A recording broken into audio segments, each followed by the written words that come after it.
सम्मानित देशवासियों, मैं एस.एल. ठाकुर, राष्ट्रीय अध्यक्ष राष्ट्रीय समाजवादी जनक्रांति पार्टी, आप सभी के बीच इस वीडियो के माध्यम से राष्ट्रीय समाजवादी जनक्रांति पार्टी के विचारों के साथ अब मैं शेयर करना चाहता हूं आप सभी से। सम्मानित देशवासियों, जैसा कि संविधान में हमें अधिकार दिया गया है, सरकारी जिम्मेवारियों को सुनिश्चित किया गया है, जिस तरह से नागरिकता के अधिकार और कर्तव्य के प्रति हमें सचेत किया गया है, सरकार की नीतियां भी संविधान के दायरे में होनी चाहिए। इसके लिए भी गाइडलाइन है। जैसे मौलिक अधिकार के संरक्षण को लेकर के मैं बात करूं तो शिक्षा के अधिकार के अंतर्गत भारत सरकार की यह नैतिक जिम्मेवारी बनती है कि शिक्षा के स्तर पर गुणवत्ता हो, हमारा देश का नागरिक शिक्षित हो, इसके लिए प्रबल योजनाएं बने। साथ ही रोजगार के अवसर उपलब्ध हों, प्रत्येक व्यक्ति के हाथों को काम मिले। सरकार की ये जिम्मेवारी होती है, सरकार को इस पर अमल करना चाहिए। चिकित्सा की जिम्मेवारी भी भारत सरकार की होती है। हम अगर नैतिक कर्तव्यों का पालन करते हैं, देश के नागरिक हैं, तो सरकार की पूरी ये जिम्मेवारी होती है कि नागरिकों की सुरक्षा हर तरह से शासनिक स्तर पर, प्रशासनिक स्तर पर और न्यायिक स्तर पर ये करने की जिम्मेवारी का निर्वहन करते हुए भारत सरकार देश के प्रत्येक नागरिक को एक प्रबुद्ध नागरिक के स्तर पर स्थापित करे।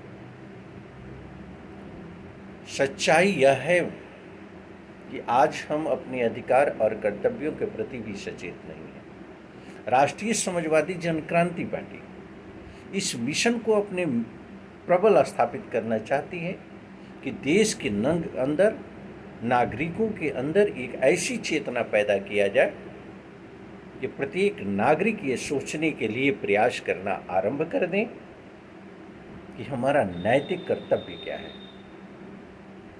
हमारा नैतिक कर्तव्य और अधिकार क्या है, हमारा नागरिकता का अधिकार और कर्तव्य क्या है।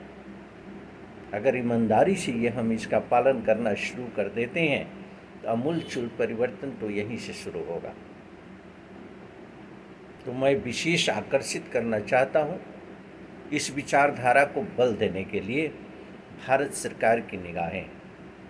मैं भारत सरकार से अपील करना चाहता हूँ कि देश के अंदर संवैधानिक संरक्षण के अंतर्गत न्याय का अधिकार और शिक्षा के अधिकारों का अनुपालन करते हुए सामान्य शिक्षा प्रणाली लागू करने की पहल करे भारत सरकार, जो कि जनहित में नितांत आवश्यक है। यहाँ शिक्षा के स्तर पर, प्राथमिक स्तर से लेकर के हायर एजुकेशन हो या टेक्निकल एजुकेशन हो, शिक्षा पूरी तरह से मुफ्त होना चाहिए और सुगम होना चाहिए। सामान्य शिक्षा प्रणाली लागू होनी चाहिए। एक ही छत के नीचे अधिकारी, कर्मचारी, किसान, मजदूर, वकील, डॉक्टर सभी के बच्चे पढ़ें, बेहतर शिक्षा व्यवस्था दिया जाए। इसकी हिमायती शुरू से ही रही है राष्ट्रीय समाजवादी जनक्रांति पार्टी। और राष्ट्रीय समाजवादी जनक्रांति पार्टी सामान्य शिक्षा प्रणाली की पक्षधर होते हुए बेहतरीन शिक्षा व्यवस्था की पक्षधर है। तो भारत सरकार से अपील है कि वन देश वन शिक्षा पर काम करना आरंभ करें, नहीं तो वो दूर दिन नहीं, जो कि ये मुद्दा एक जन आंदोलन के रूप में खड़ा होगा। दूसरा, न्याय की व्यवस्था। न्याय की व्यवस्था के अंतर्गत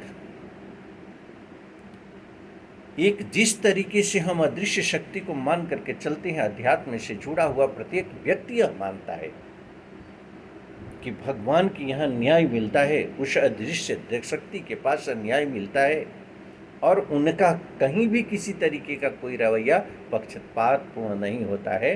वो जस्टिस देते हैं, अन्यायी को अन्यायी बोलते हैं और न्यायी को न्यायी बोलते हैं। ठीक उसी चेयर पर हम देखते हैं उस सम्मानित चेयर पर्सन को जिसे पंच परमेश्वर के रूप में हम जानते हैं, जिसे हम आराध्य के रूप में मान करके चलते हैं कि न्याय के चेयर पर बैठा हुआ पीठासीन अधिकारी न्याय को न्याय देगा, अन्यायी को सजा देगा। इस व्यवस्था को संचालित करने के लिए भारत सरकार को समस्त सेवाएं फ्री करनी चाहिए। मुकदमे जो भी चलते हैं सरकारी खर्चे पर चलें, मुकदमे जो भी होते हैं निष्पक्ष रूप से सुने जाए, मुकदमे जो भी होते हैं जनमीन हो, उसमें कोई फर्जिफिकेशन न हो, इस पर प्रतिबंध लगाया जाए और न्याय को पूरी तरह से मुक्त किया जाए, जैसा कि संवैधानिक संरक्षण हमें प्राप्त है। तो मैं आज इस वीडियो के माध्यम से राष्ट्रीय समाजवादी जनक्रांति पार्टी के मोटो को, राष्ट्रीय समाजवादी जनक्रांति पार्टी के विचारधाराओं को, जो जनहित के लिए नितांत आवश्यक है, जिस जनहित के मुद्दे को लेकर के पार्टी बराबर संघर्ष में है, बराबर संघर्ष में रहते हुए सरकार से सुझाव देने और लेने का काम कर रही है। अगर बात बनती है तो ठीक है, नहीं अगर बनती है तो ये जन आंदोलन का स्वरूप तैयार होगा और इनकलाब की आवाज़ जब खड़ी होगी तो उस समय सिर्फ एक ही आवाज़ होगा, हमारी मांगे पूरी करो या तो कुर्सी छोड़ दो। धन्यवाद साथियों, फिर मिलेंगे पुनः एक विचार के साथ, इस संदेश के साथ। आइए हम मिलकर विचार करें, समाज का नव निर्माण करें, कुशल नेतृत्व प्रदान करें। इनकलाब जिंदाबाद, इनकलाब जिंदाबाद। धन्यवाद साथियों।